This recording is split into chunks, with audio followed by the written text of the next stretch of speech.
All right, thanks. We're just going to interview you about the budget. So how do you feel yesterday's budget will affect the country? I don't think it's allowing for trade to have a kickstart.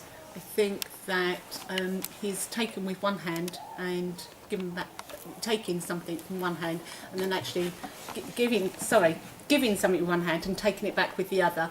He's not allowing much for people that have children, although he's given, I think it's 20% in childcare allowance, giving them something like £1,500 a year, and that's not enough for single parents. Okay.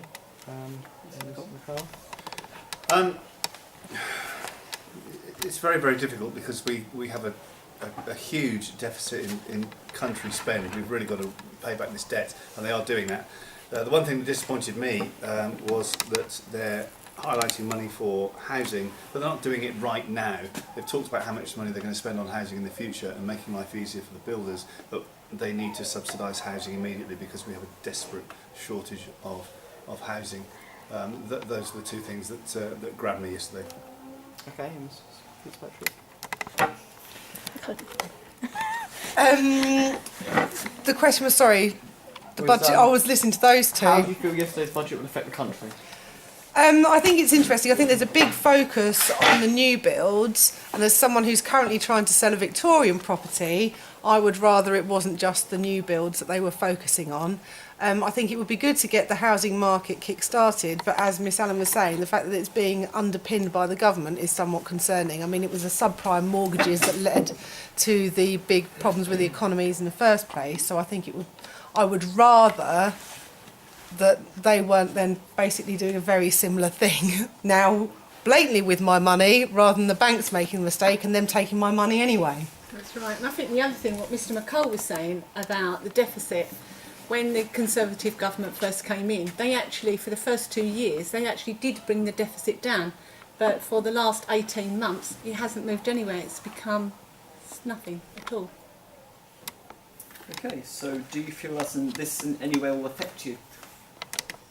It's not going to affect me personally because I don't have childcare issues. I don't have a mortgage, so I'm quite lucky in that respect. So it's not going to affect me that way. But I think that the fact that he's postponed the 3% or 3 pence on petrol, that's good because I have to travel quite a lot to get into my work. So that's good for me.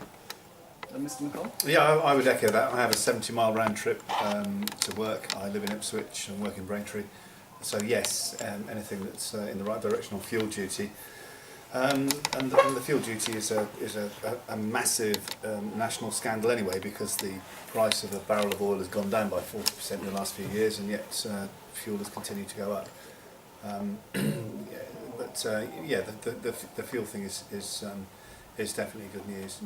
But the big thing that he had to do that we have been doing over the last few years is get this national debt down, because it's scary. It really is very, very scary. The national debt in this country. Mr Fitzpatrick? I would benefit from the change in the childcare, the fact that I'd be able to get 20% off. My current childcare bill, even though it's just breakfast club and after school club, is £700 a month. So to have 20% off that would be a lot of money in my pocket. But that's not going to be until autumn 2015. So by the time of which my children will be getting older, and I'll only have a couple of years where that's going to benefit me. And I think there's quite a few things that he's putting in place that aren't going to be until 2015. Well, I would rather it was a budget that was proactive and was going to make some kind of impact now, rather than putting it on the long finger. I think the phrase they were using a lot when they were talking about it on Radio 4 was, it's jam tomorrow. Well, I wouldn't mind some jam today, thanks. And, but I mean, it's good that they've come up with that idea and that they're going to do it, but really and truly, why are they announcing that now? I would much rather that they said what they were going to do now, rather than talking about it in a couple of years' time.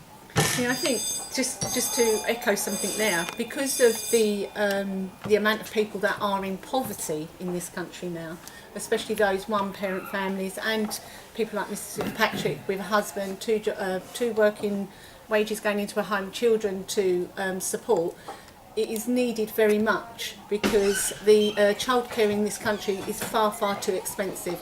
So it's not just about giving us discounts, it's more about looking at how that can make that care much, much cheaper as well. Yep, finish.